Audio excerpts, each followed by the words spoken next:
everlasting couple to beauty is to have honey as sauce to sugar. Well, I am not fair, therefore I pray the gods make me honest. Truly, in to cast away honesty upon a foul slut, or to put good meat into an unclean dish. I am not a slut. Now I thank the gods I am foul. Well, praise be the gods for thy foulness. Sluttishness may come hereafter. But, be it as it may be, I will marry thee! Adetta, I've been with Sir Oliver Martax, the vicar of the next village, who had promised to meet me here in this place of the forest, and to couple us! Will gods give us joy! Amen! Here comes Sir Oliver! Sir Oliver Martax! Sir Oliver Martax! You are very well met! Will you dispatch us here under this tree, or shall we go along with you to your chapel?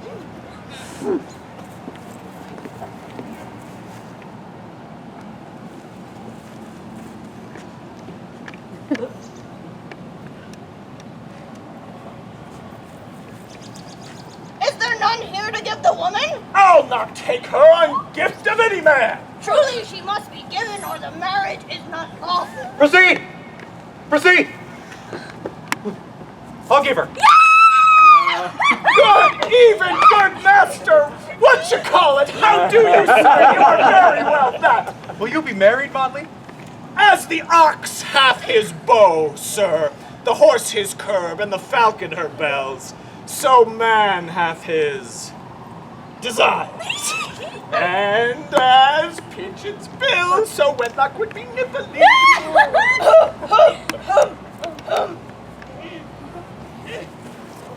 I am not of a mind, but I were better married of him than of another. For he is not like to marry me well, and being not well married, it will be a good excuse for me hereafter to leave my wife.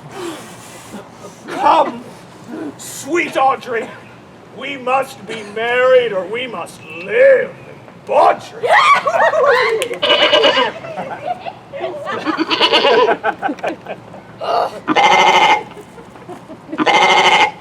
Never talk to me! I will weep! Mary, I pray thee do, but yet have the grace to consider that tears do not become a man. But have I not cause to weep? As good a cause as one would desire, therefore weep. Why did he swear he would come this morning and comes not? Nay, certainly there is little truth in him.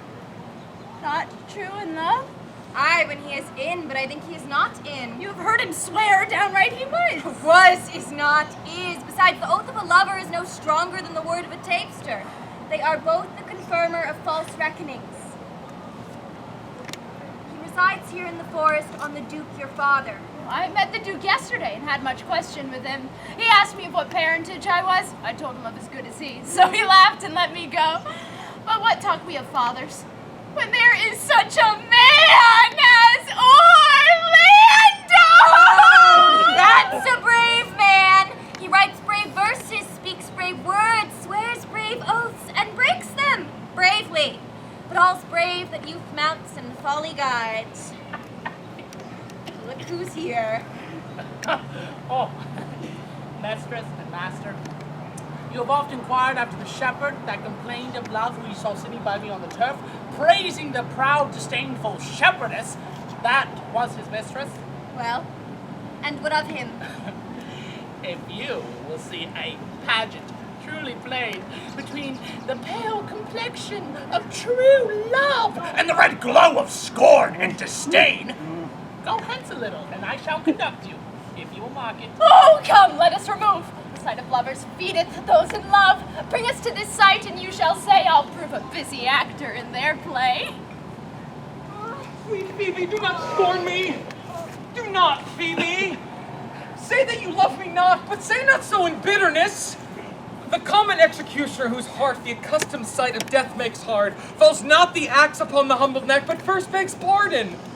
Will you sterner be than he that dies and lives by bloody drops? I would not be thy executioner. I fly thee, for I would not injure thee. Thou tellest me there's murder in mine eye. 'Tis pretty sure and very probable that I gates anatomies should be called tyrants, God, but God, murderers! Ugh. Now I do frown on thee with all my heart, and if mine eyes can wound, now let them kill thee. Now counterfeit to swoon, why now fall down? Or if thou canst not, oh, for shame, lie not to say mine eyes are murderers. Now show the wound mine eye hath made in thee. Scratch thee but with a pin, and there remains some scar of it. Lean but upon a rush, the cicatrice, incapable in pressure thy palms a moment keeps. But now mine eyes which I have darted at thee hurt thee not, nor I'm sure there is no force in eyes that can do hurt. Oh, dear Phoebe, if ever, as that ever may be near, you meet in some fresh cheek the power of fancy, then shall you know the wounds invisible that love's keen arrows make. But till that time, come not thou near me. And when that time comes, afflict me with thy mocks. Pity me not, as till that time I shall not pity thee. And why, I pray you, who might be your mother, that you insult, exult, and all at once over the wretched? What, though you have no beauty, as by my faith I see no more in you than without candle may go dark to bed? Must you be therefore proud and pitiless? Why, what means this? Why do you look on me? I see no more in you than in the ordinary of nature's seal. Work on's my little life. I think she means to dangle my eyes too. No, faith, proud mistress, hope not after it. 'Tis not your inky brows, your black silk hair, your bugle eyeballs, nor your cheek of cream that can attain my spirits to your worship. You foolish shepherd! Wherefore do you follow her like foggy south, puffing with wind and rain? You are 1,000 times a proper man than she a woman. 'Tis such fools as you that makes the world full of ill-favored children.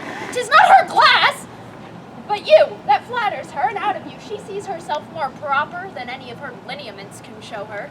But, mistress, know yourself, down on your knees, and thank heaven, fasting for a good man's love. For I must tell you, friendly in your ear, so when you can, you are not for all markets. Cry the man mercy, love him, take his offer. Foul is most foul, being foul to be a scoffer. Sweet youth, I pray you, chide a year together.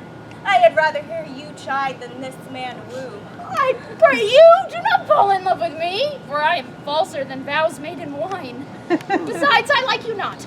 Shepherd, ply her hard. Come, sister, shepherdess, look on him better, and be not proud. Though all the world could see, none could be so abused in sight as he. Oh, dead shepherd, now I find thy saw of might. Whoever loved that loved not at first sight. Oh. Sweet Phoebe, pity me. Why, I am sorry for thee, gentle Silvius. Silvius, the time was that I hated thee, and yet it is not that I bear thee love, but since that thou canst talk of love so well, thy company, which erst was irksome to me, I will endure, and I'll employ thee too. Oh, but do not look for further recompense than thine own gladness that thou art employed. So holy and so perfect is my love, and I in such a poverty of grace, that I shall think it a most plenteous crop to reap the broken ears after the man of the main harvest reaps.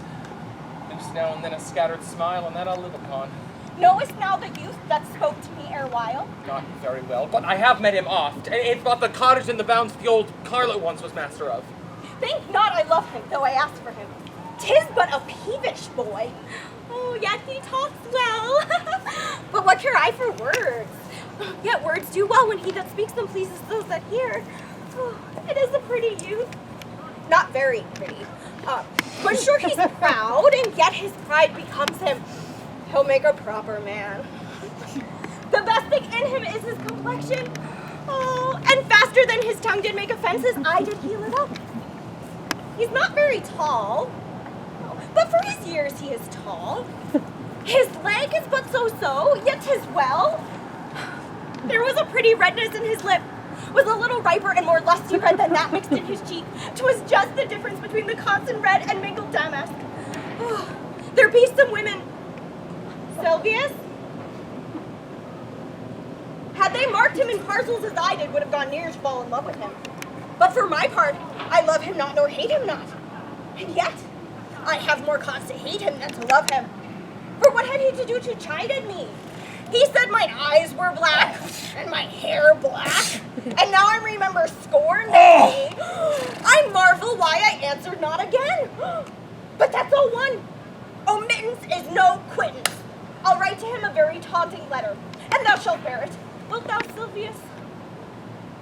Phoebe, with all my heart. I'll write it straight. The matter's in my head and in my heart. I will be bitter with him in passing short. Go with me, Silvius! Whoa.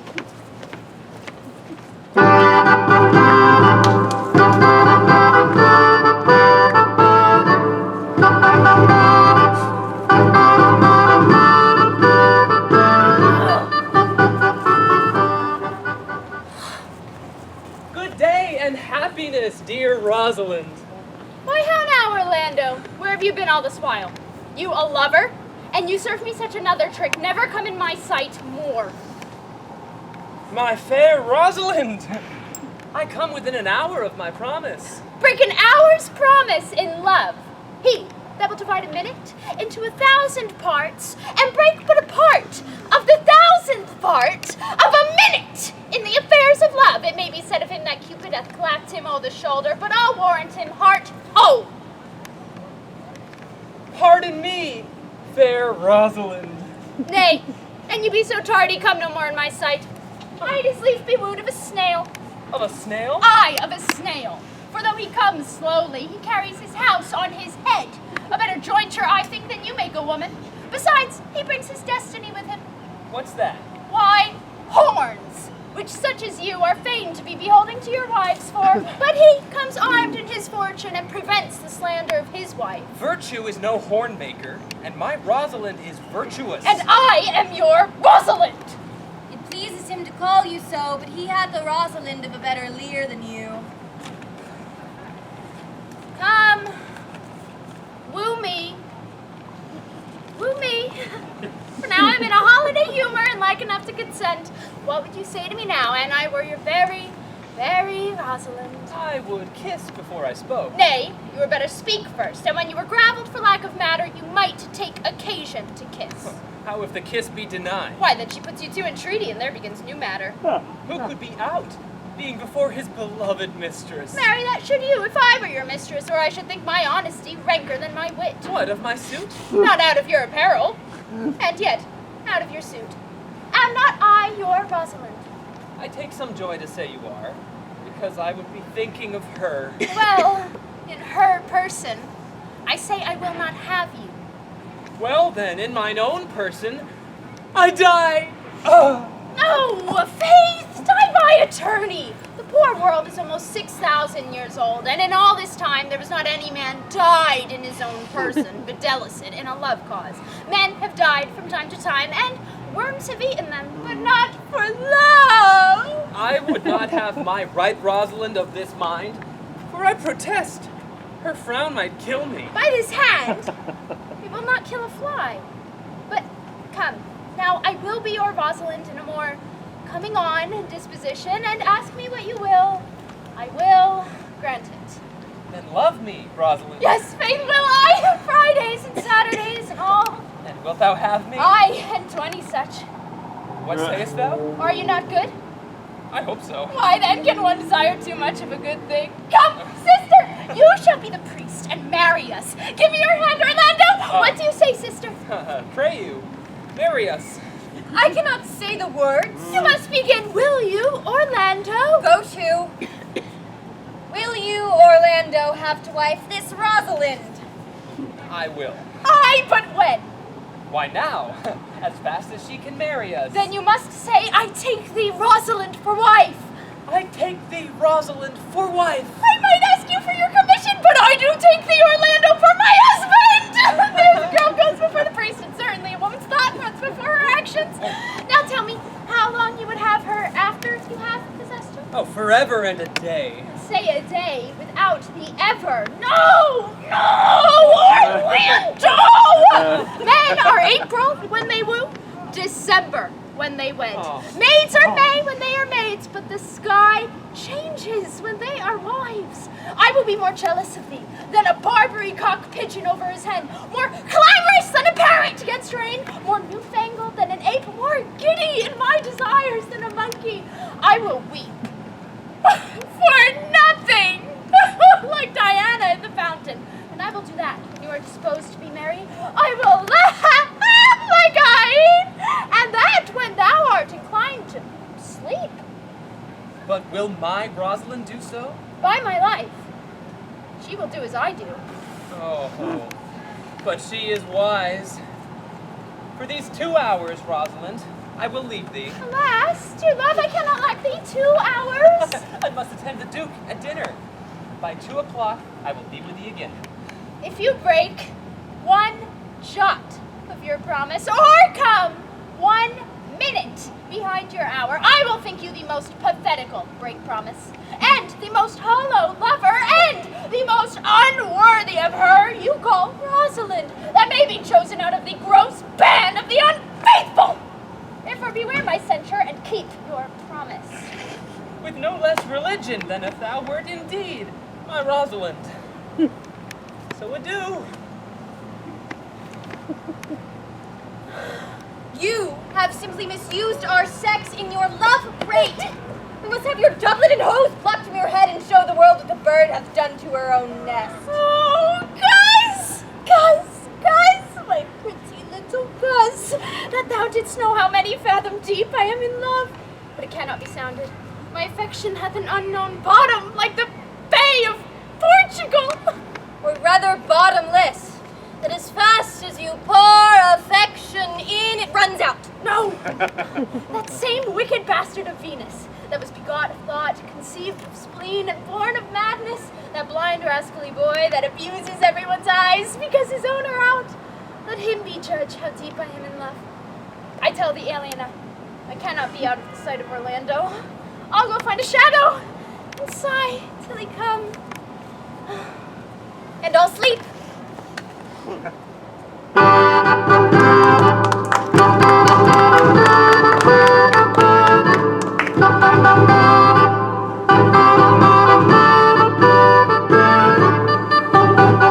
How say you now? Is it not past 2 o'clock? And here, much Orlando! I warrant you, with pure love and troubled brain, he hath taken his bow and arrows and has gone forth to sleep. Look who's here. My errand is to you, fair youth. My gentle Phoebe bid me give you this. I know not the contents, but as I could guess by the stern brow and waspish action which she did use as she was writing of it, it bears an angry tenor. Pardon me, I am but as a guiltless messenger. Patience herself would startle at this letter and play the swaggerer. Bear this, bear all. She says I am not fair, that I lack manners. She calls me proud, and that she could not love me where man is rare as phoenix. Odds my will, her love is not the hare that I do hunt. Ah. Why writes she so to me? Well, Shepherd. Well, this is a letter of your own device. No, I protest. I know not the contents. Phoebe did write it. Come, you are a fool. I say she never did invent this letter. This is a man's invention and his hand. Sure, it is hers. Why, 'tis a boisterous and a cruel style, a style for challengers. Will you hear the letter? So please you, for I never heard it, yet heard too much of Phoebe's cruelty. She Phoebes me. Mark how the tyrant writes. Art thou God, to shepherd turned, that a maiden's heart hath burned? Can a woman rail thus? Call you this railing? Why thy Godhead laid apart? Warst thou with a woman's heart, whilst the eye of man did woo me, that could do no vengeance to me, meaning me a beast? If the scorn of your bright eye have power to raise such love in mine, alack in me what strange effect would they work in mild aspect? Whiles you chid me, I did love, how then might your prayers move? He that brings this love to thee little knows this love in me, and by him seal up thy mind, whether that thy youth and kind will the faithful offer take of me and all that I can make, or else by him my love deny, and then I'll study how to die.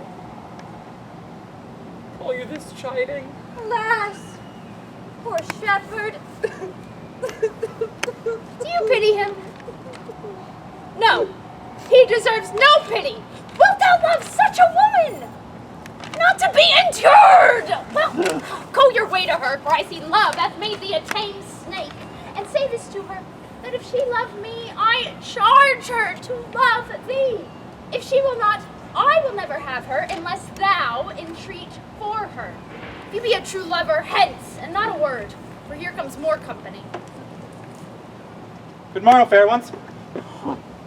Pray you, If you know where in the purlieus of this forest stands a sheepcote fenced about with olive trees? West of this place, down in the neighbor bottom, the rank of osiers by the murmuring stream, left on the right hand brings you to the place, but the house doth keep itself at this hour, there's none within. If that and I may profit by a tongue, then should I know you by description. The boy is fair, a female favor, and bestows himself like a ripe sister. The woman low and rounder than her brother. Are not you the owners of the house I did inquire for? It is no boast being asked to say that we are. Orlando doth commend him to you both. And to that youth he calls his Rosalind, he sends this bloody napkin. Are you he? I am. What must we understand by this? Some of my shame. If you will know of me what man I am, and how and why and where this handkerchief was stained. I pray you tell it. When last the young Orlando parted from you, he left a promise to return again within an hour. And pacing through the forest, chewing the food of sweet and bitter fancy, lo what befell. He threw his eye aside, and mark what object it present itself.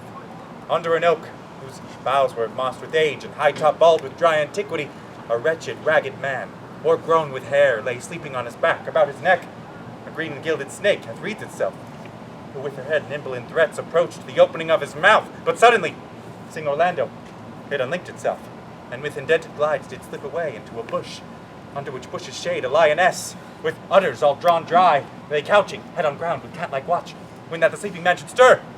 For 'tis the royal disposition of that beast to prey on nothing that would seem as dead. This seen, Orlando did approach the man, and found it was his brother, his elder brother. Oh, I have heard him speak of that same brother. He did render him the most unnatural that lived amongst men. Well, he might so do, for well I know he was unnatural. But to Orlando! Did he leave him there? Food to the sucked and hungry lioness? Twice did he turn his back, and purposed so. But kindness, nobler ever than revenge, and nature, stronger than his just occasion, made him give battle to the lioness, who quickly fell before him. In which hurtling from miserable slumber I awaked. Are you his brother? Was you he rescued? Was you that so oft did contrive to kill him? 'Twas I.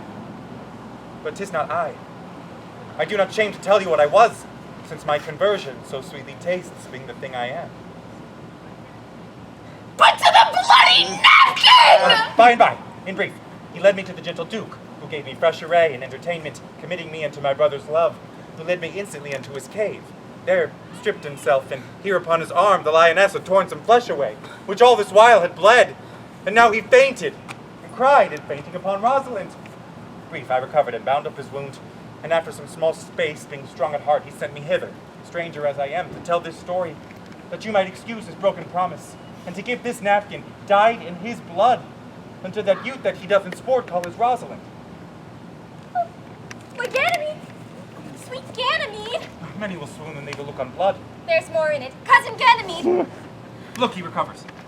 I would I were at home. Come, we'll lead you thither. Pray you, take him by the arm. Be of good cheer, youth.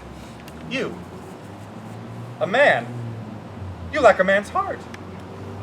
I do so! I confess it!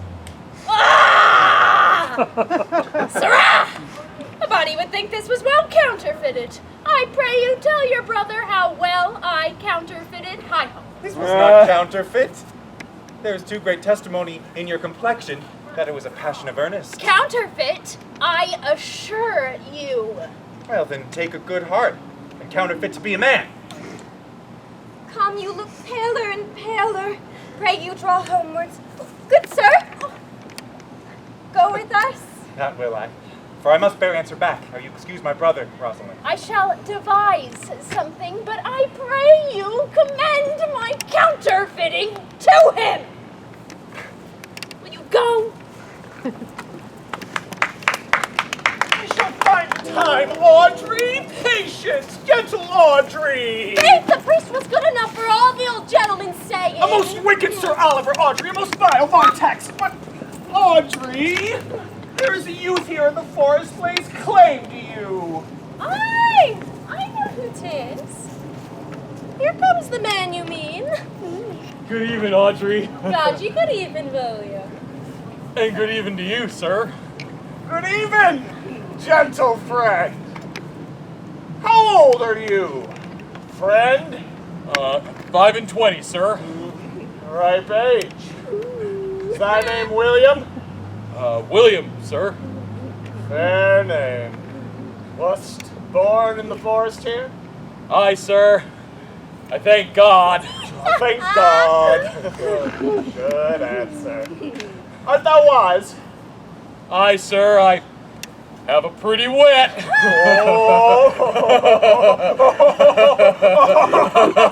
Why, thou sayest well. I do now remember a saying. The fool doth think he is wise, but the wise man knows himself to be a fool. You do love this maid? Yes, sir. Art thou learned? No, sir. Learn this of me. To have is to have. For it is a figure in rhetoric that drink being poured out of a cup into a glass by filling the one doth empty the other. For all your writers do consent that ipsa is he. Now, you are not ipsa. For I, he. Which he, sir? He, sir, that must marry this woman! Therefore, you clown, abandon! Which is in the vulgar, leave. The society, which in the boorish is company, of this female, which in the common is woman, which together is. Abandon the society of this female, or clown, thou perishest.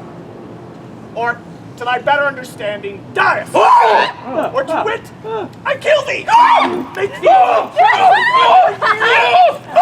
kill thee 150 ways. Therefore, tremble and depart. Do good, William.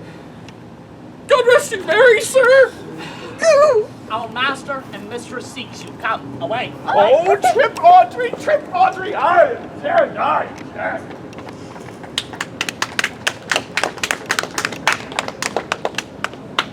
Is it possible that on so little acquaintance you should like her, that but seeing love, and loving woo, and wooing she should grant, and will you persever to enjoy her? Neither call the giddiness of it in question, the poverty of her, the small acquaintance, my sudden wooing, nor her sudden consenting, but say with me, I love Aliena! Say with her that she loves me. Consent with both that we may enjoy each other. It shall be to your good. For my father's house and all the revenue that was old Sir Roland's will I estate upon you. And here live and die a shepherd. You have my consent. But let your wedding be tomorrow. Thither will I invite the Duke and all his contented followers. Go you and prepare Aliena. Look you, here comes my Rosalind. God save you, brother. And you, fair sister. Oh, my dear Orlando, how it grieves me to see thee wear thy heart a scarf. It is my arm. I thought thy heart had been wounded with the claws of a lion. Wounded it is, but with the eyes of a lady. Did your brother tell you how I counterfeited to swoon when he showed me your handkerchief? Aye, and greater wonders than that. Oh, I know where you are, they. 'Tis true, for your brother and my sister no sooner met, but they looked. No sooner looked, but they loved. No sooner loved, but they sighed. And no sooner sighed, but they asked one another the reason. No sooner knew the reason, but they sought the remedy. And in these degrees have they made a pair of stairs to marriage, which they will climb incontinent, or else be incontinent before marriage. They are in the very wrath of love, and they will together. Clubs cannot part them. They shall be married tomorrow, and I will bid the Duke to the nuptial. But oh, how bitter a thing it is to look into happiness through another man's eyes. By so much shall I tomorrow be at the height of heart heaviness. By so much shall I think my brother happy in having what he wishes for. Why then tomorrow I cannot serve your turn for Rosalind? I can live no longer by thinking. I will weary you then, no longer with idle talking. Know of me then, for now I speak to some purpose. If you do love Rosalind so near the heart as your gesture cries it out, when your brother marries Aliena, shall you marry her? Speakest thou in sober meaning? By my life I do, which I tender dearly, therefore put you in your best array. Bid your friends, for if you will be married tomorrow you shall, and to Rosalind, if you will. Phoebe! Phoebe! Look! Here comes a lover of mine and a lover of hers. You've done me much ungentleness to show the letter that I writ to you. I care not if I have. It is my study to seem despiteful and ungentle to you. You are there followed by a faithful shepherd. Look upon him. Love him. He worships you. Good shepherd, tell this youth what 'tis to love. It is to be all made of sighs and tears. And so am I for Phoebe! And I for Ganymede. And I for Rosalind. And I, for no woman. It is to be all made of faith and service, and so am I for Phoebe! And I for Ganymede. And I for Rosalind! And I, for no woman. It is to be all made of fantasy, all made of passion, and all made of wishes.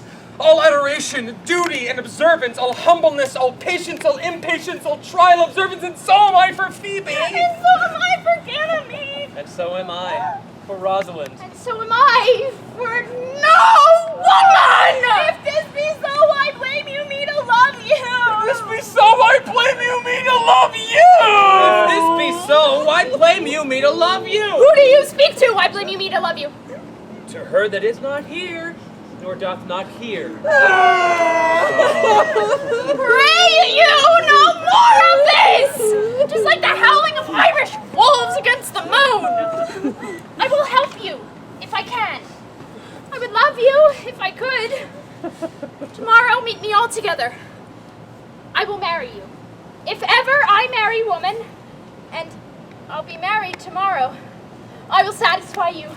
If ever I satisfy man, and you shall be married tomorrow, I will content you. If what pleases you contents you, and you shall be married tomorrow. As you love Rosalind, meet. As you love Phoebe, meet. And as I love no woman, I'll meet. Fare you well. They've left you commands. I'll not fail if I live. Nor I. Nor I.